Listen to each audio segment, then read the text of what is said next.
Allez, on est de retour en plateau pour la seconde partie de l'émission avec toujours Éric Heyer, Anas Ouakri et Patrice Geoffron. Merci à tous les trois de nous éclairer autour des différents sujets du jour. Et là, on va parler une bonne nouvelle pour une fois. C'est pas tous les jours dans les experts sur l'emploi. On a le meilleur spécialiste de France avec nous, Éric Heyer. Ces chiffres de la DARES qui sont tombés pour le deuxième trimestre et qui sont plutôt bons. Oui. Alors c'est vrai que c'est tout de même, alors c'est pas une nouveauté, hein. Depuis la crise sanitaire, on est surpris par la bonne résistance sur le marché du travail.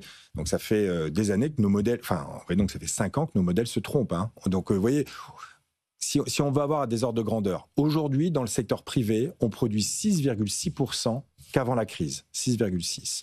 Normalement, quand vous avez que 6,6% d'augmentation de avant la crise, c'est la crise sanitaire, donc de 2019. Oui, donc en un peu plus de 5 ans. Voilà. Donc 6,6 en un peu plus de 5 ans, c'est pas beaucoup de croissance. Non. Normalement, avec ce niveau de croissance, on aurait dû créer que 200 000 emplois. On en a créé 1 million. Donc oui, le marché du travail s'est très bien porté pendant cette période. Alors, quand on rentre dans le détail, il y a l'apprentissage qui a tout de même aidé à cet enrichissement, la croissance en emploi. Il y a la zombification de l'économie, c'est-à-dire le fait qu'on ait sauvé toutes les entreprises, y compris celles qui devaient faire faillite. Vous voyez, là, aujourd'hui, notre évaluation, c'est qu'il reste encore 110 000 entreprises zombies. Donc, 110 000 entreprises. 69 000 défaillances cette année. Hein. Oui, mais c'est pas suffisant pour absorber le stock de zombification. Donc, et quand vous avez des entreprises qui auraient dû faire faillite et qui font pas faillite, elles maintiennent des personnes dans l'emploi. Donc, allez, il y a différents critères.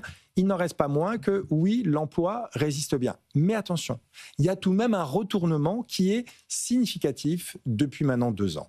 Alors, dans l'emploi, vous avez les salariés et les non-salariés. Si vous ne regardez que les salariés, là, on est déjà à quasiment 100 000 destructions d'emplois depuis en rythme annuel. Oui, donc il y a bien des destructions d'emplois qui sont observées dans le secteur privé, marchand, et salariés. En revanche, c'est compensé par des non-salariés. Et maintenant, la part des non-salariés dans le total augmente très rapidement. Alors, qu'est-ce que c'est que ces emplois non salariés ? Là, il faut reconnaître qu'on n'est pas très bon pour faire des prévisions, mais sur les salariés, on s'en sort à peu près. Alors, sur les non-salariés, nos modèles passent complètement à côté du sujet. Alors, c'est quoi ? C'est les auto-entrepreneurs, mais qu'est-ce que ça veut dire un auto-entrepreneur ? On a des statistiques pour les auto-entrepreneurs. On nous le donne, le vrai chiffre, mais le prévoir, on se trompe, d'accord ? On se trompe systématiquement. On n'a pas un très bon modèle qui nous le prévoit. Alors, l'INSEE et la DG Trésor travaillent et ils ont un modèle un peu meilleur que le nôtre, il faut bien le reconnaître, parce que nous, on se trompe beaucoup plus qu'eux. Donc, on va essayer de travailler là-dessus. Mais vous voyez, là, la bonne résistance aujourd'hui du marché du travail, alors ce que nous dit la DARES ce matin, c'est plutôt des CDD. Donc attention, c'était aussi ça, la grande surprise, c'est que non seulement on avait créé beaucoup d'emplois pendant la crise, et en CDI. C'est-à-dire que la part des CDI avait augmenté dans le total. Oui. Alors que c'était, là, ça baisse, hein. Là, c'est en train de s'inverser. Plus 1,5% d'embauche en CDD. Donc j'ai l'impression tout de même que c'est une bonne nouvelle, mais attention, hein, les salariés, c'est en baisse, et ça va continuer à être en baisse si vous croyez, là, les prévisions de l'INSEE, Banque de France et de l'OFCE, et la part des CDD augmente. Et ce qui fait en sorte que ça se passe pas trop mal, c'est qu'il y a une explosion des auto-entrepreneurs. Alors, qu'est-ce que c'est ? Est-ce que vraiment, c'est pas... Il faudra regarder ensuite, est-ce qu'ils gagnent vraiment ? Vous voyez, c'est facile de créer en 3 clics son auto-entreprise. Je suis au chômage, je crée mon auto-entreprise. Est-ce que je gagne ? Est-ce que j'ai tout de même un revenu qui est issu de cela ? Donc, attention, les non-salariés, je serais quand même un peu plus prudent parce que c'est essentiellement tiré par des auto-entreprises et ça ne veut pas dire forcément qu'il y a quelque chose. Et surtout, pour le modèle social, c'est pas bon parce qu'il n'y a pas de cotisation. Oui. Et donc, si c'est cela, ça va encore plus creuser le trou de la Sécu. On sait qu'une majorité d'auto-entrepreneurs disparaissent au bout de 3 ans, je crois. Oui. Et surtout, la moitié ne gagne rien. Ça nous laisse, ça veut dire que c'est des chiffres un peu en trompe-l'œil. Ce que nous dit Éric Heyer là ce matin, c'est que ça on peut que se satisfaire des bons résultats de la DARES, mais que en tout cas, c'est très fragile. On court après la compréhension des transformations du marché du travail. Évidemment, les positions dans lesquelles on est, c'est un peu gênant. Moi, ce qui me préoccupe, et en faisant écho à ce qu'a dit Éric, et notamment au regard de la partie zombifiée de l'économie, c'est qu'on a une partie des résultats et des transformations qui sont à l'œuvre, qui s'inscrivent dans le prolongement de ce qu'on a appelé réellement le quoi qu'il en coûte. Oui. Or, on est dans un environnement qui n'est pas moins incertain qu'au moment du quoi qu'il en coûte, mais avec, à l'évidence, une collectivité qui a des marges de manœuvre dans lesquelles il sera qui n'a plus de marge de manœuvre. Et donc, si on devait faire face à un nouveau choc, à ce moment-là, eh bien, on se retrouverait évidemment dans l'incapacité de faire face, en tout cas avec les mêmes moyens que ceux qui ont été déployés. Et donc, ça me paraît vraiment très, très préoccupant, d'où l'importance des conditions dans lesquelles le budget, ça nous ramène au tout début de la conversation, va finir par atterrir. Voilà, de telle manière à détendre un peu ou non la crise centralement politique, et en croisant les doigts, encore une fois, pour que l'environnement international ne nous réserve pas un choc nouveau. Et de ce point de vue, on a à peu près l'embarras du choix entre la géopolitique d'un côté, les effets de la remise cul par-dessus tête, si vous me passez l'expression, des règles du commerce international, et puis évidemment les problématiques, c'est mon cœur de métier, désolé j'y ramène, mais c'est assez envahissant, les problématiques climatiques et leurs effets. Il y a des évaluations de cet été sur les effets du changement climatique en Europe. Voilà, on est à un chiffre qui avoisine les 50 milliards globalement, notamment parce qu'il y a eu une canicule très tôt, et assez largement concentrée dans 3 pays. C'est pas très étonnant, l'Espagne, l'Italie et la France. Et cet été est un été très probablement 50 milliards pour être très clair pour ceux qui nous écoutent, c'est le coût de la transformation du changement climatique, du réchauffement. Oui, alors c'est les canicules et leurs effets, c'est les feux de forêt, c'est notamment, alors en partie seulement couvert par des assurances, mais les assureurs nous disent que la plage de ce qui va devoir, des effets du changement climatique qu'il est possible d'assurer est en train de se restreindre. Oui, or, il y a des phénomènes qui sont des phénomènes massifs.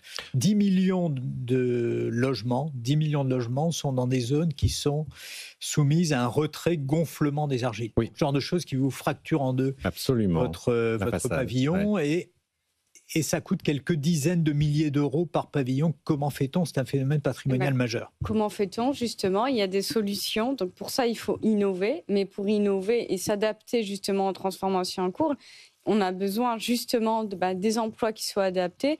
D'où peut-être également ce petit optimisme qu'on peut avoir sur l'emploi et la résistance. C'est qu'on est dans un monde où les changements sont tellement rapides, où il y a beaucoup moins de temps d'adaptation que ce qu'on a pu observer dans le passé, que justement, ça explique peut-être également cette résistance de l'emploi, enfin une fois encore, d'après certaines études, et c'est parce que les entreprises sont confrontées en fait à des choses nouvelles, donc elles ont besoin de créer des nouveaux métiers pour ça, et avoir surtout les compétences requises, et donc les plus jeunes en règle générale, pour justement savoir s'adapter à ces nouveaux métiers et pouvoir s'adapter au changement. Justement, on parlait de maisons abîmées. Je voulais qu'on parle, Anna Swakry, des secteurs, parce que c'est pas l'emploi varie aussi selon les secteurs. C'est un peu révélateur de l'économie française, évidemment. Et on a une baisse dans le secteur de la construction, justement. Alors peut-être que les retraits gonflements argileux vont aider à faire de l'embauche, mais baisse dans le secteur de la construction, dans l'infocom. Les secteurs matures. En fait, on en revient même, Eric parlait des entreprises zombies, etc.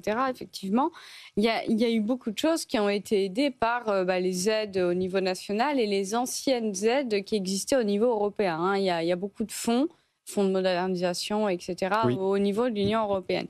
Or, le problème en Europe, c'est qu'elles sont concentrées sur les secteurs matures. C'est-à-dire, ce ne sont pas des secteurs d'avenir. Je regrette, mais l'acier, une fois encore...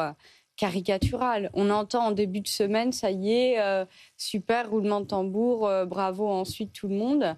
L'Union européenne met des taxes à 50% sur l'acier chinois et tout. Est-ce qu'on veut vraiment... Cette semaine, Stéphane Séjourné, le commissaire européen, a présenté au Parlement un plan acier pour l'Europe. C'est ça la vision, c'est de faire de la France le pays des usines de Maréchal Ferrand, pour faire des fers à cheval. On constate une hausse de l'emploi dans l'industrie.